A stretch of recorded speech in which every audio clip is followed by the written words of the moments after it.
Okay, welcome to a workshop number 10 of the Fluent and Fearless workshop, Escaping the False Twin Trap. And we'll look into what is going on there today. So now you should be seeing me.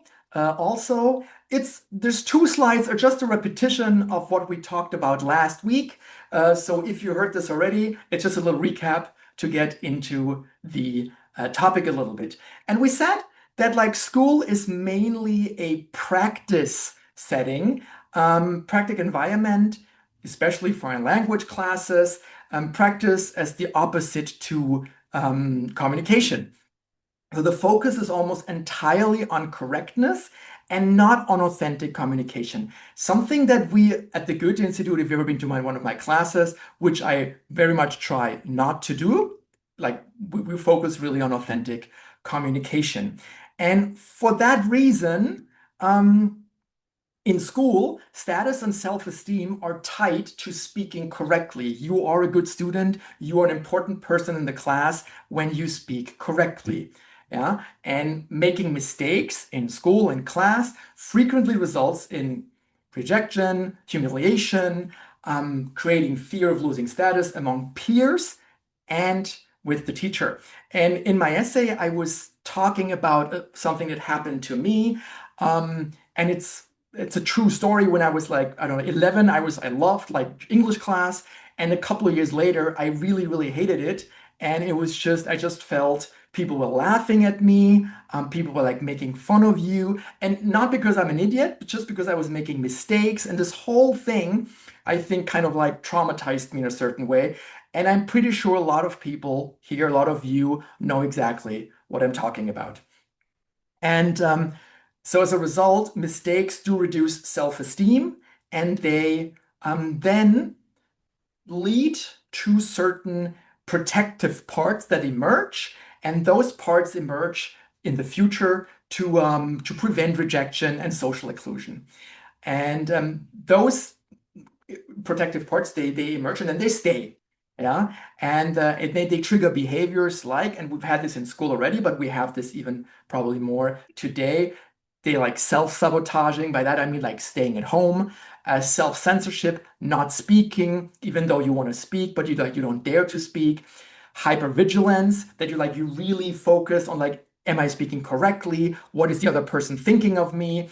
And overcompensation, which means like you really focus on being accurate, which slows you down like immensely, but you don't even notice because you're so focused on like overcompensating.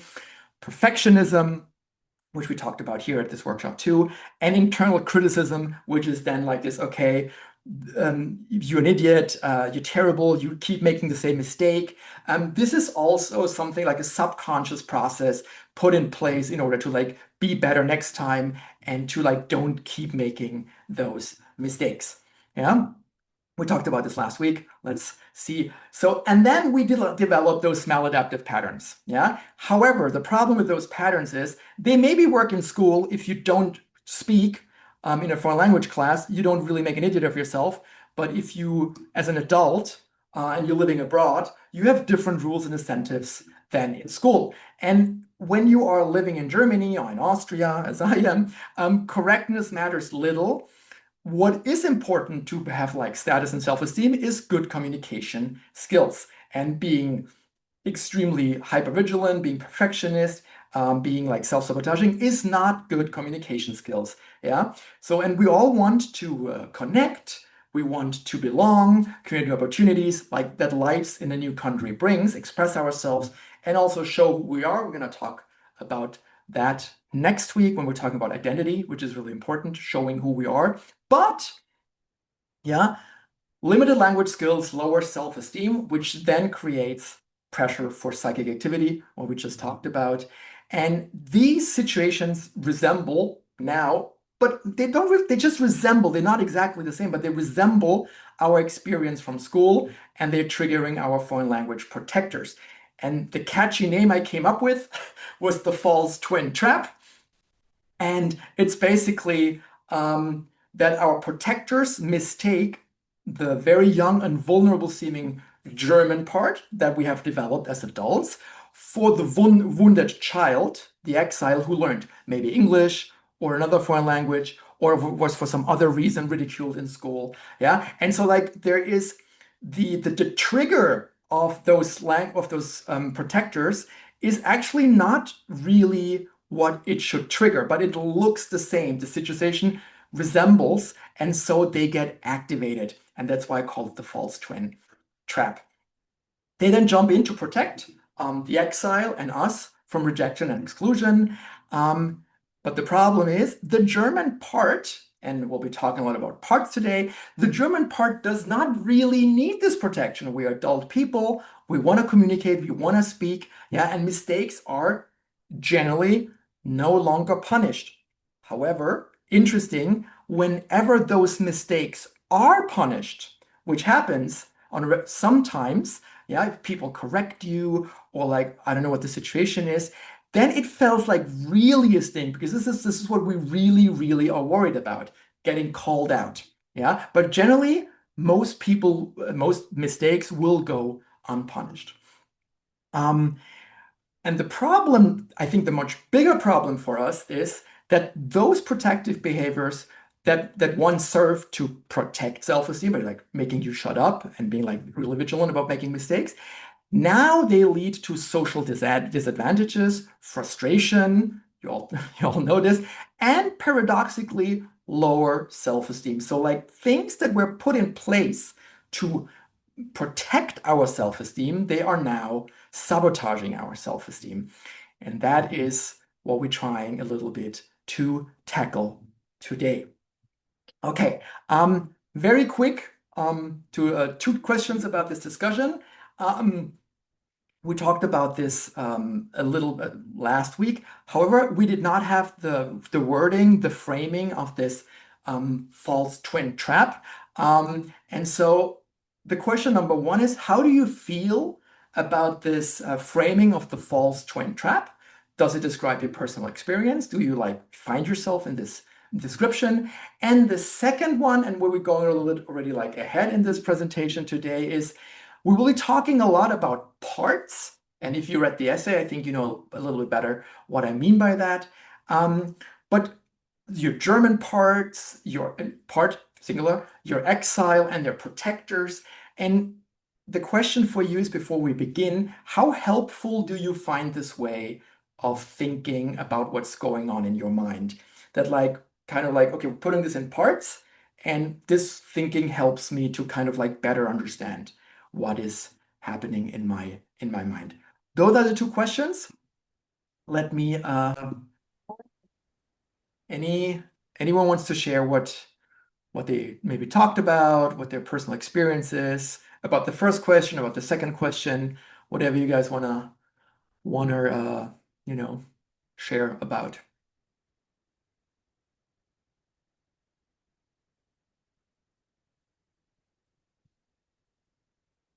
Yeah. I'll go first. Thomas? Go.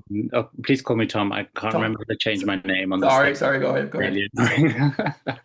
Um, I was saying to Sydney that like just since our conversation yesterday and reading the the essay for today and then the other one that you sent me as well, the absolutely like it totally defines. I feel like over the last 2.5 years, that's exactly what I've been experiencing. Like whenever there's been an attempt to try and speak, it just yeah, all of these mechanisms come in and shut it down, and yeah, it's helped define things a bit more clearly in my head. So yeah, very useful. First step to solve a problem is naming it. Hmm.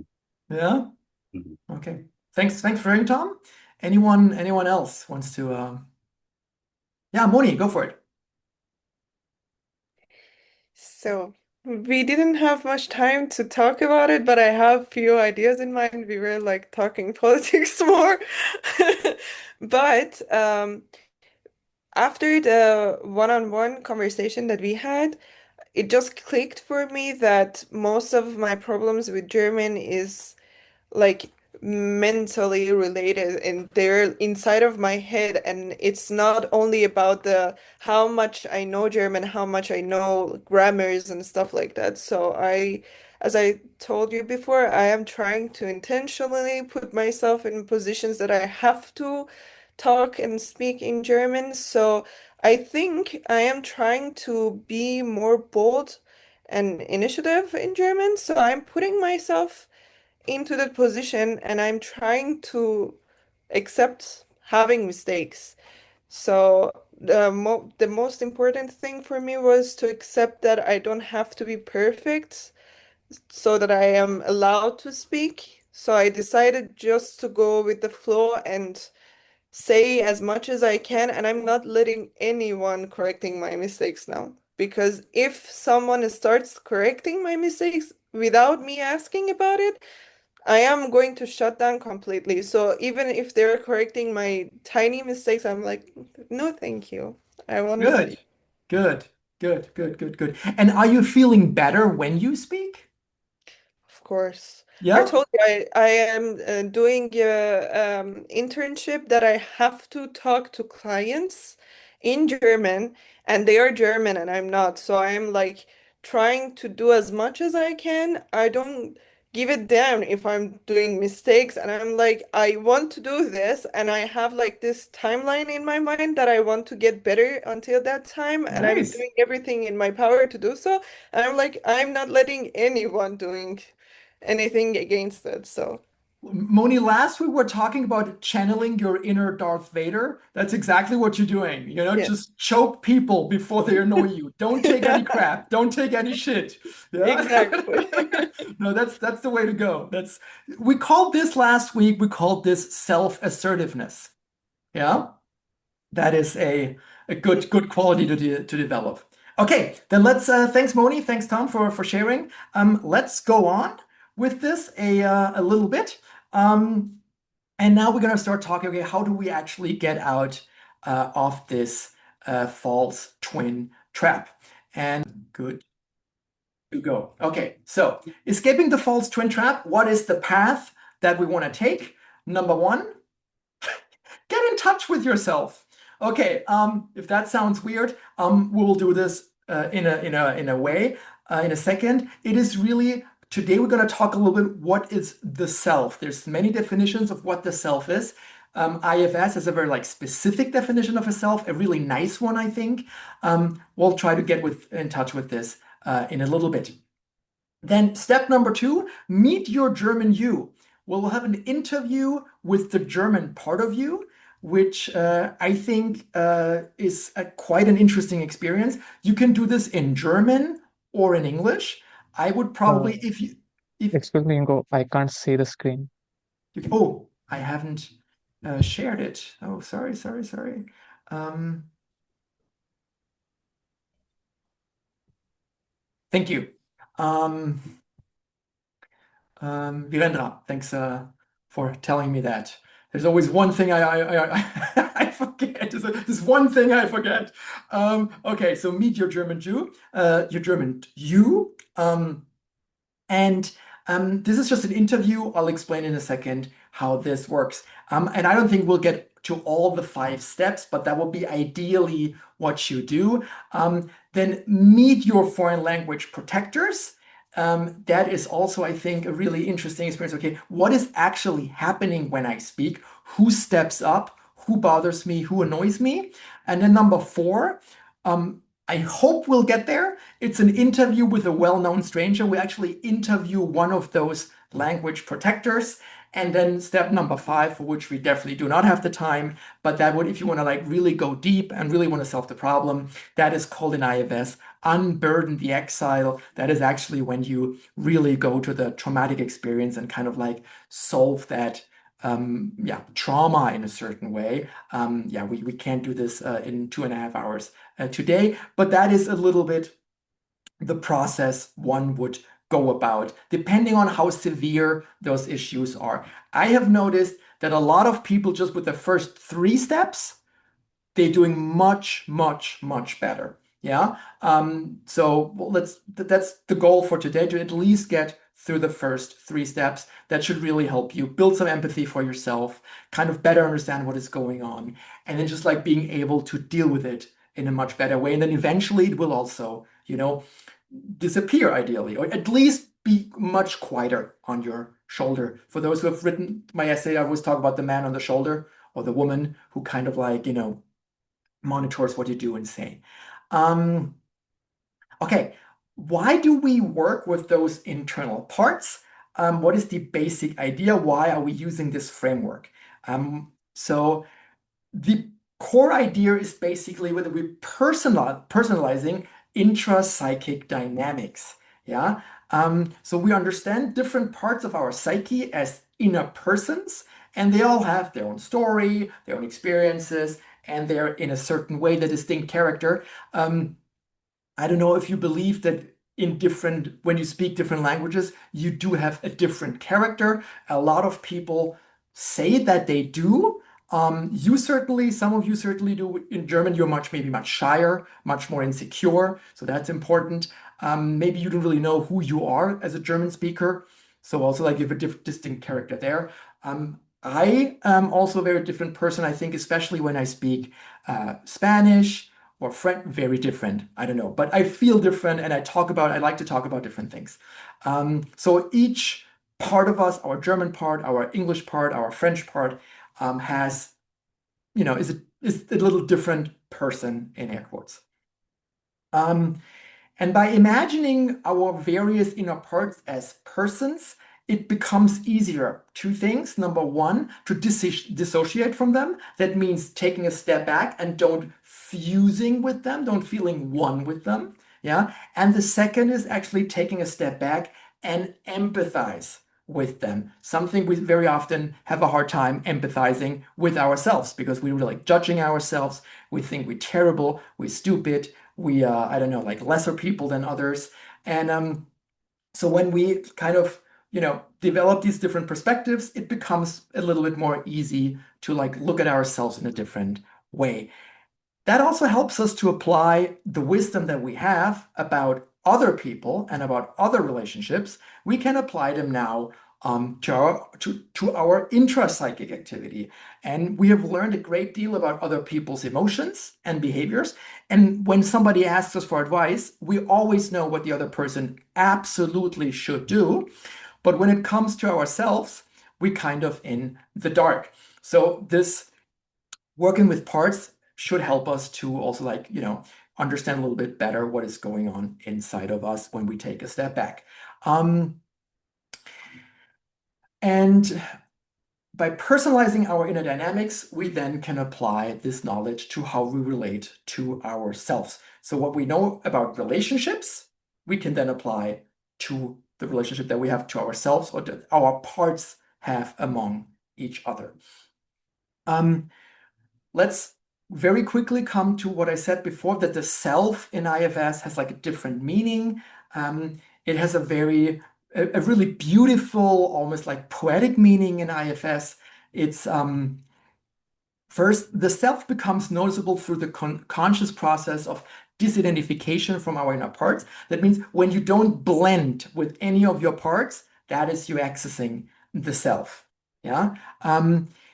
The self also involves the realization that we are more than the sum of our subpersonalities, that there is something inside of us that is not a part. Yeah. I always like to compare it maybe like with a soul that maybe we have. Whatever you believe it is, yeah, there seems to be a space, a place. You can also like maybe get there in meditation. Yeah. It's a place we can get in our head where we like hover over everything else. And that self then is like can be conceptualized as an inner space where all voices meaning parts, persons, can be heard without one taking control. That's a little like finding kind of like an elevated place from which we can look over all these voices and just hear them and don't be them. And as a matter of fact, this idea or ideas are a central pillar of what we call transpersonal or spiritual psychology. Basically, there's like some sort of like higher spirit that is within us. Yeah. And Jung talked about the collective mind and stuff like this. So there's something inside of us that is not a part. And the goal of these of this concept is basically a deeper understanding of inner dynamics, the integration of all inner voices, very important for us, greater self-acceptance. I can just, when I disassociate from like parts, I am not them. I just like look at them and I hear them. So I can accept that they're there because they don't force me to do something. I just hear them. It leads to self-congruent action. I can like communicate better with myself. I know what I want and what I do. And great goal, inner peace. Yeah. Let's see what we got there. And then once we're there, we're more relaxed, joyful, and hopefully a more successful and qualitative better communication in German. So that's a little bit the idea of the self as a place. And I want to come to the ACs of the self. That's a definition of IFS, and you just saw him here. When I count down these qualities, you will remember our workshop. If you were here last week, we were talking about Luke Skywalker and about Yoda. And Yoda, you will see, is a little bit the self of Luke Skywalker. We're going to go through those 8. Curiosity, open to inner and outer experiences. We're just defining that self, that space, that inner space within us, how we should be, how we are when we in that place. We are calm, centered, and emotionally grounded. That's certainly true for Yoda. With that, we feel clarity. We're seeing situation and parts without distortion. I think we can also agree that Yoda is very clairvoyant. Compassion, you care and you're kind towards all other parts of yourself, but also towards other people. The one that is important for us today is being compassionate towards ourselves and the other parts. Confidence, so you trust in yourself and your inner leadership, that you know where to go, which direction to go. Courage, willing to face pain or fear honestly. Here means basically confronting other parts and that the pain they bring when they come out and when they come up. So we're facing ourselves. And what Moni just said about like, I'm just like, I know these problems are in my head. This is exactly what's going on. And like facing them does need a little bit of, courage, a little bit of, willingness to face pain. And creativity, open to new solutions and perspective. Are these already 8? Hang on, let me count. No, there's one more. Connectedness, feeling linked to others and to your parts. And I really, if you've seen Star Wars, if you know Star Wars, I really would just say, okay, just take, when you want to access the self, just say like, I'm connecting now with my inner Yoda. Don't channel your inner Vader at this point. Yeah, we are staying with Yoda here. Okay, he's the nice guy. Yeah, the other one is when we want to choke people that correct us for like no particular reason other than like to feel better about themselves, because that is what they do. Yeah, they don't think of us, they just think of themselves. Those are the 8 C's of the self. And in order to get in touch with this, I now suggest a little meditation. Something we have not done here at this workshop, at this course. So we're doing a little. Hang on a second. Back to recording. So we're doing a little the meditation to get in touch with yourself. Sit comfortably. If you want, I'm inviting you to close your eyes and take a few deep breaths. Just relax and listen to my voice.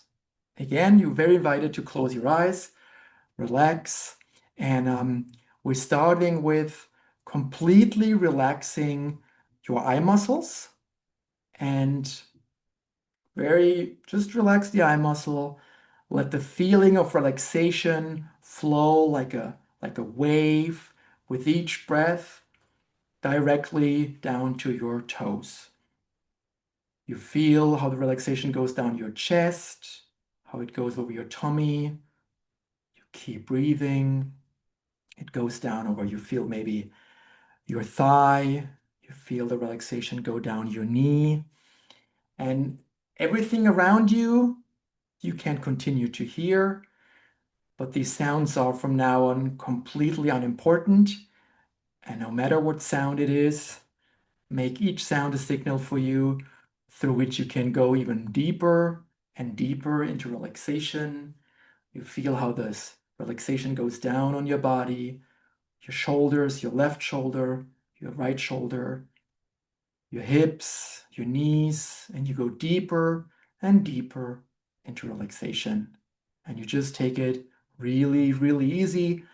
You can clearly follow my voice alone at any time, at all times, while all other sounds lead you even deeper and deeper and deeper into relaxation.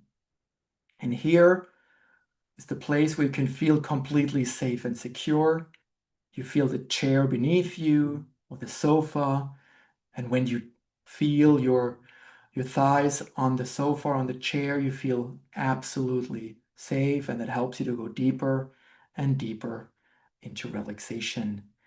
And this chair now becomes your safe place. And whenever you perceive the chair beneath you, you also feel that you are absolutely safe. Notice this good feeling of sitting there and being absolutely safe and going deeper and deeper into relaxation. I would take a moment and just enjoy this space, this place, slowly, maybe getting rid of the noise in our head. And at some point, you can ask yourself gently, what part of me is most present right now? What part of me is most present right now? And you may notice an emotion, for example, calm, confusion, anxiety, or even anger, a physical sensation, or an inner voice. And that voice may wonder what is going on, if this makes any sense. Or maybe it says, why not? Sure, let's do this. Let's try something new. This feels nice. So we ask again, what part of me is most present right now? And once you've noticed the part, you say to it internally, thank you for showing up. I see you. Thank you for showing up. I see you. And then you ask that part quietly, would you be willing to give me a little space so I can get to know the one who's noticing you? Give me a little space so I can get to know the one who is noticing you. Now give the part some time to step back, even if it's just a little bit of distance, a little bit of distance between you and that part, so that you can notice the one who's noticing that part. And if that part has stepped back, tune in to what's left. And you ask again, who is here now? And if you notice another part, you also tell this part, thank you for showing up. I see you. Thank you for showing up. I see you. And take your time to acknowledge this part and thank it for showing up. And then you can also ask this part quietly, would you be willing to give me a little space so I can get to know the one who's noticing you? Would you be willing to give me a little space so I can get to know the one who's noticing you? And now, give that part some time to step back, even if it's just a little.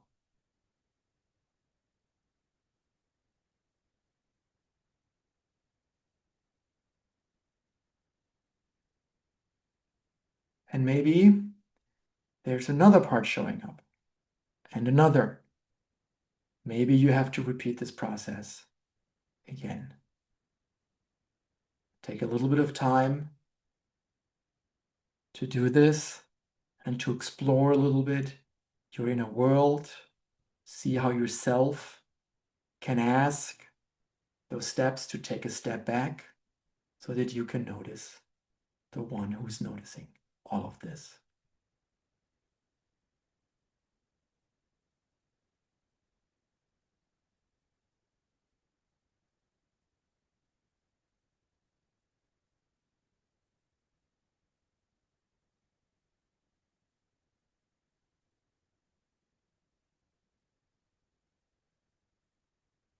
And at some point, once all parts have unblended, you might experience a deep calm, quiet, calm.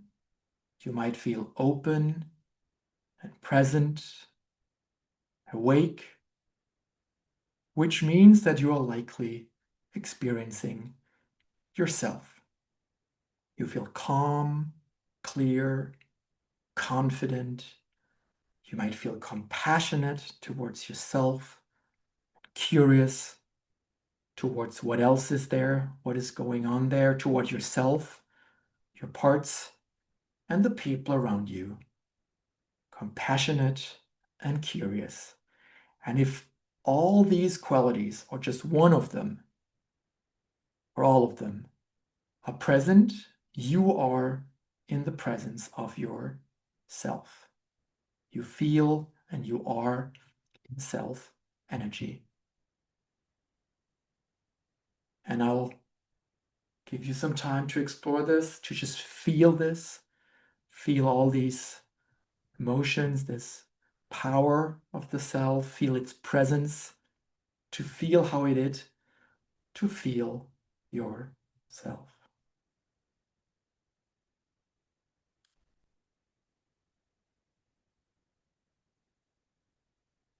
Get at home there. It is your home.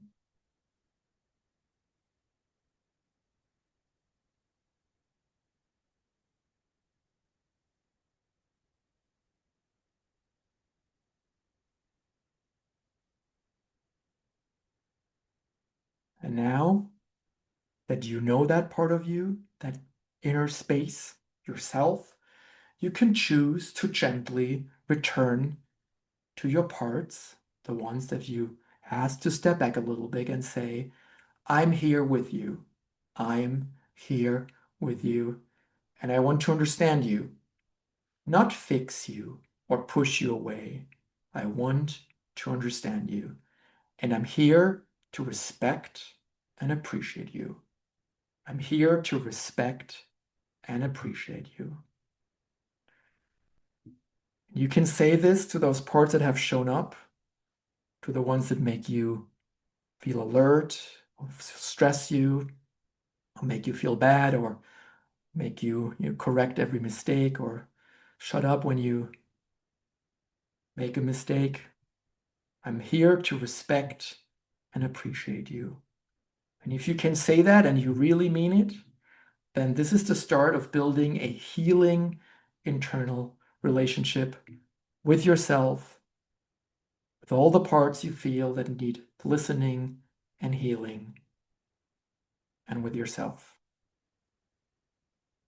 And that healing starts today. Okay. And now I invite you to prepare for slowly coming back. Slowly coming back. I will count from 3 to 1, and when I'm at 1, you can open your eyes. But first, 3, slowly start moving a little bit. Maybe feel how the energy comes back to your hands, to your feet. You can move your shoulder a little bit. You can move your head a little bit. 2, you can start breathing a little bit. You can feel how life and energy comes back into your body. And then when I say you can open your eyes, you can open your eyes now and come back to this course and to this group and to all the people that have been with you, and just relax a little bit more. You can open your eyes. Make sure you move a little bit. And yeah, just take your time coming back. Welcome back. Okay.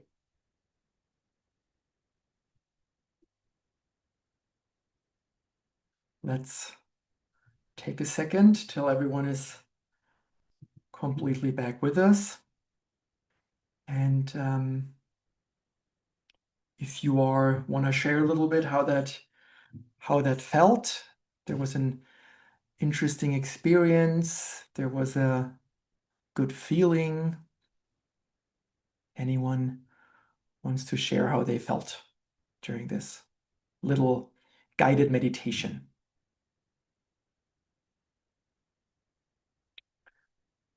Or everyone's still speechless? That is not a problem. Okay. Hello, Valeria. Also made it. Yeah. Okay. Then I would say, so that was the idea of the place we want to access to kind of have a better overlook of, when we talk to those different parts and we deal with those different parts, there's this place we can access. And if you are fans of meditation, it's a little bit what I think IFS calls the self in meditation would be like this state of equanimity, where you just like everything happens and you just, you're upset, but it's just you just notice that you're upset. Yeah, you're stressed, but you just notice that you are stressed. Yeah, and that is the path of Yoda. Under intense stress, he will always, chill and keep uh, a cool head, as we say in German, to keep a cool head. Um, okay. The next step, let's have a look at the interview. And now, after this was the first step, get in touch with yourself. And now we'll do something a little different. And now we'll do the part calling Meet Your German You. And I will try to put you in groups. If you have like a B2 level, you can do this in German. Below that, I would recommend doing it in English. I have the questions and this thing both in German and in English. So I'll put you in groups according to that. So, I mean, you work with someone you don't know, that's kind of difficult. You just work with someone, yeah? It doesn't really matter if you know that person or not. Important thing is, one is the interviewer, the other one is the explorer. Later you can change if you want, yeah, if you have the time. The explorer speaks as their German part, yeah, as I said, in English or in German. That means we're basically interviewing that German part, yeah. That's the idea of this interview, yeah. So like, let this part just tell its story. That we all know our German you, our German I, but we generally don't listen to it. We just expect it to perform. We just expect it to just do great things for us. Yeah. But we never really listened to that aspect, to that part of us. And the interviewer guides the process gently and asks questions, which are on the sheet. You can also improvise, just see where it leads you. For the interviewer, just be really curious, just ask questions. Don't suggest anything, just listen. Yeah, we want the explorer to listen to themselves. Yeah, so like basically the German you is talking, but the self is listening and the interviewer is listening, and we just want this German part to talk. And you can repeat, change, or improvise questions depending on the answer. And I would recommend that the German part, when you speak, the explorer, that you ideally close your eyes. It makes it much easier to actually get to that place and just listen to that. So don't look at the other person. Just the other person will tell you the story, say the story, the questions, and you just answer those questions. Have your eyes closed. It makes it easier, and you can focus much more on that German part of yours. Okay, that is a little bit what we'll be doing. Okay, welcome to the second part of this workshop after the break. Let's dive a little bit into IFS, Internal Family Systems. And this was originally developed by Richard Dick Schwartz while working with clients with eating disorders. And that was like back in the 80s. Richard Schwartz is used to work as a family, like a systemic therapist, and then he also like started working with people with eating disorders. And nowadays, today, IFS is applied to a wide range of psychological challenges and is actually quite popular. Here we see Dr. Richard Schwartz. If you are like interested, like a little bit more into this, there's like really good podcasts with him. You can find this on YouTube. Really good, like in-depth interviews of like the genesis of this, the whole movement, how it works. It's great stuff on YouTube. Just find like Google Richard Schwartz, IFS. Terrific stuff. IFS basically is a synthesis of two paradigms. The concept of a plural mind, which I said early on, like in transpersonal or spiritual psychology, has been around for like a very long time, and the systemic family therapy. And it kind of brings this together, this approach, and basically turns the systemic therapy inside a person. And that has really great success. It's very simple in a way. It's very intuitive, and it's also what I like about it, and I think what a lot of people like about it. It's very non-judgmental, where like you don't say that a part is bad or that a part is sick.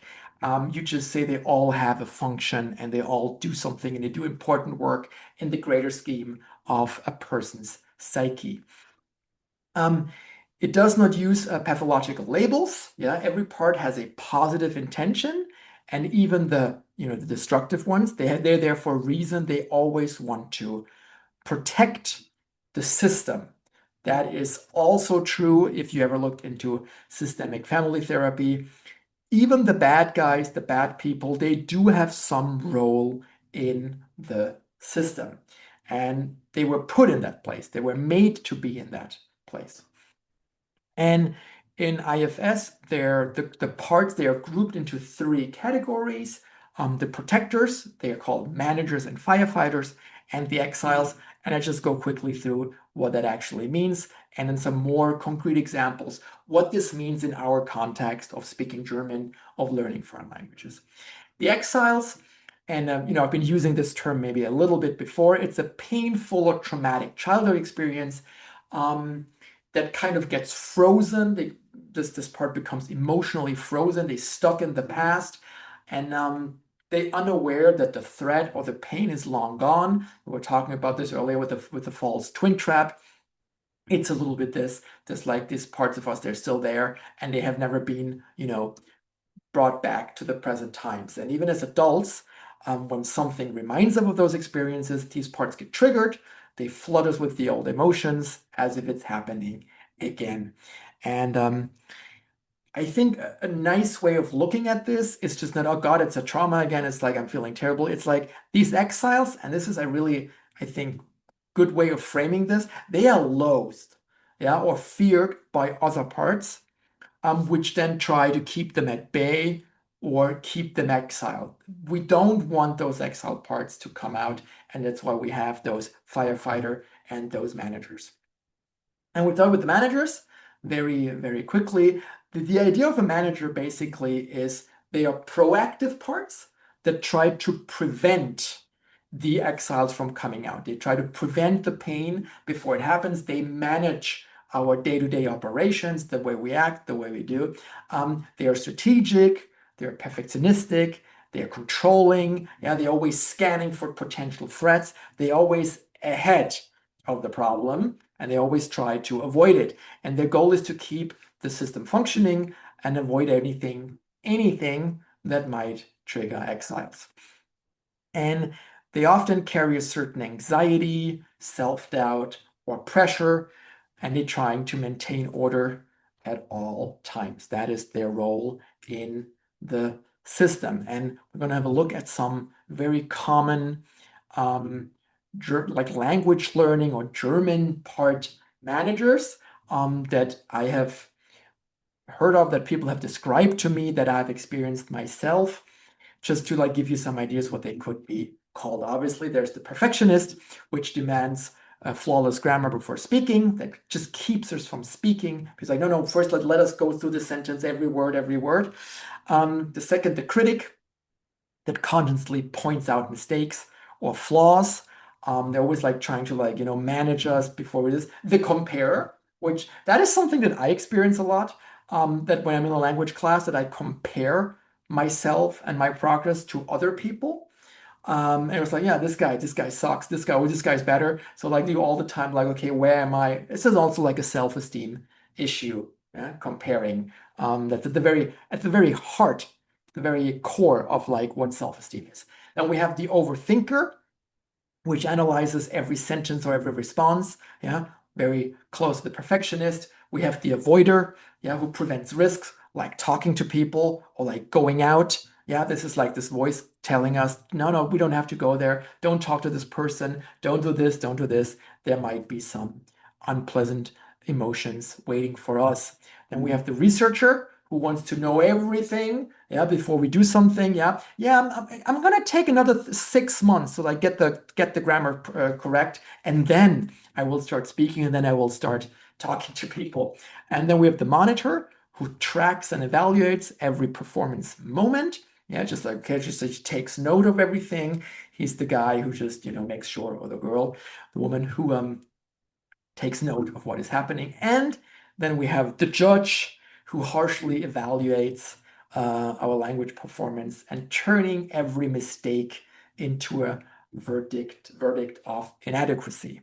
Those are just a couple of examples, common managers that I've come across in my work as a German teacher and another foreign language learner myself.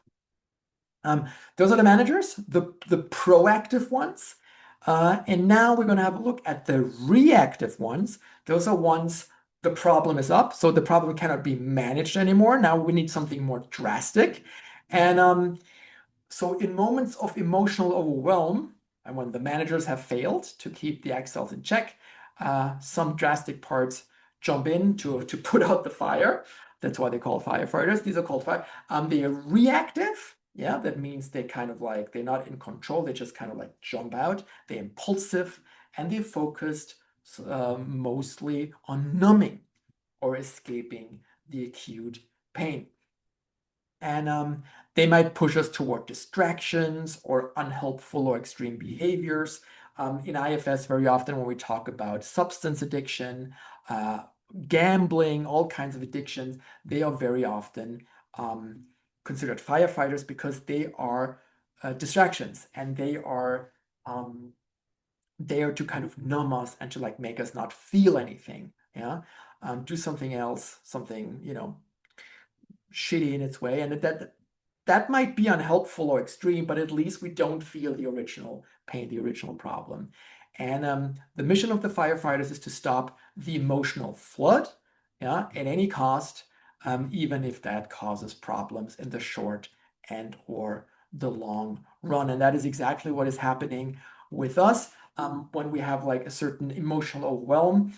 When we have to speak, we are in a situation like this. Our system comes up with certain systems, processes of kind of like shutting everything down and just making sure that the pain can be controlled. There's the quitter who just say, you know what, this conversation is going terribly. Let's just go home. This just sucks. We failed again. Just go home. There's the isolationist, yeah, who like just tells you he's in cahoots with the avoider, yeah, but he's like more drastic. He's like, let's just just stay at home. Let's just not do this. Let's not even try this.